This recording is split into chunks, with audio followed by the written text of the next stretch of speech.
Hi, I'm Matt Vanicoro from Ask.Audio magazine and here today with the Yamaha Motif XF series keyboard.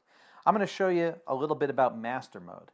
Master mode is a cool mode that a lot of people use in a lot of different ways. I'll show you a couple of the ways that I utilize it for live performance. So one of the things I love about master mode is that it doesn't discern between voices, performances, songs, patterns. It doesn't care. It's like a honey badger. It just goes through and you can put whatever you want in any of those slots. You can put a voice, then a performance, a combination, a song. It just doesn't matter. So gone are the days where you used to have to, if I want to stay in one mode the whole time and I just want to use a piano sound, I have to make a combination with just a piano. You don't have to worry about that anymore. Master mode lets you put whatever you want in a row. So in this first master mode slot, I've got just a regular voice, a regular piano sound. In the second master mode slot, I've got a performance with a pretty strong arpeggiation pattern playing.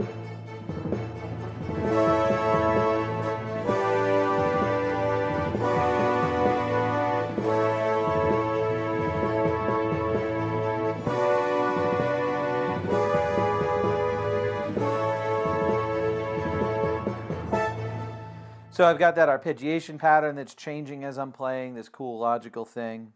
And the next one is another performance, but it's just a straight up split. A nice 80s synth on top and a nice 80s bass on bottom.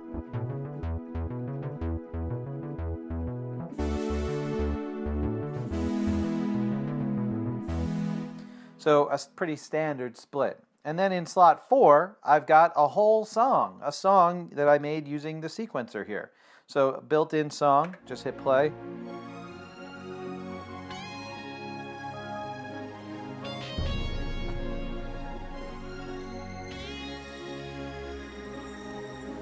And there it is.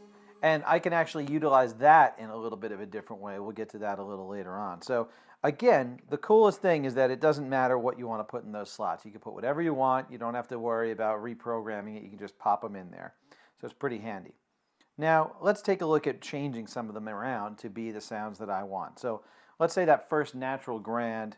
All right, well, the first song of the night I'm doing, I don't really need a grand. So I want to jump in there and change that around to, say, a clav or something.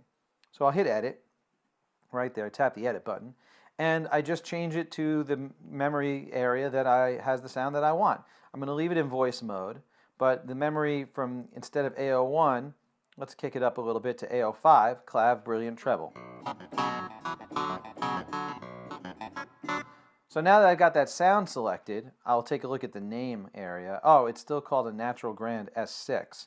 Well, that's okay. If I'm in the other area where I picked the sound, I can just tap the Get Name button. I don't have to rename it. It just does it for me automatically, very quickly. So I do that.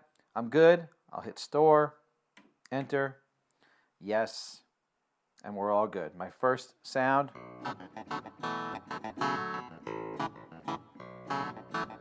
is the clav brilliant treble. Now, let's say I also want to make it so that I'm adjusting the chorus sound with this clav right when I open it up. So if I'm looking up top here, this is the standard tone 1 set of controls. And if I want to change that to the tone 2 set, which allows me to adjust the EQ, the chorus, and all that stuff, that's doable as well. I can just go to Edit again and go down to the knob control assign function. And right there I can change it from tone 1 to tone 2. I'll store it. And now if you look at the menu here, you'll see pan, reverb, and chorus. So this knob, the control knob, is controlling the chorus right away. As soon as I pick the sound, if I go off that sound and then back to it again, you'll see it still says chorus.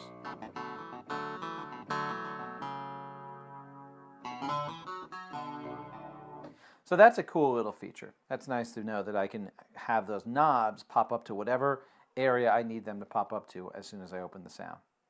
Now, master mode is also where this keyboard will act as a very powerful controller to control some other stuff. You might have seen when I was in the editor that it's got a zone switch there. So if I turn that on and I tap one of the zones over here, I've got 8 different zones I can edit. You can actually have different zones of the keyboard transmitting to different MIDI channels. So if you want to augment your factory sounds in this keyboard with a tone module, with other keyboards, you want to control other stuff, you can do that here. You can simply turn on a different zone, and then you can go to the note area and tell it what area of the keyboard is that zone going to be. So if you want to be able to play your piano down here, but you have a tone module that has the best orchestra hit sounds that you absolutely must have and you don't want to sample it, you can have it so that when you play only in this octave, it's sending to MIDI channel 2 elsewhere. So that's a pretty cool thing. You can actually set up the zones that way so that this is a very powerful master keyboard.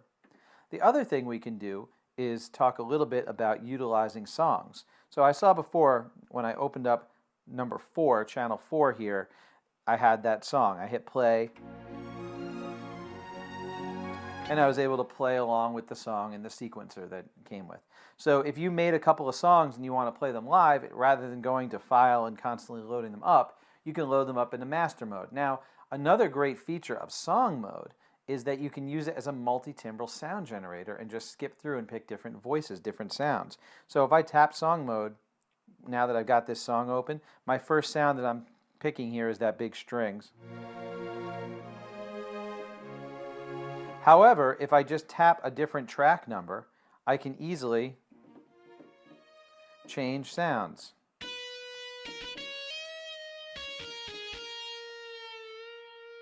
And the cool thing in song mode, since all of those voices are active at the same time, when you switch from one to the next, there's no cutoff. I can hold down a note in that big strings and then pick sound number 16.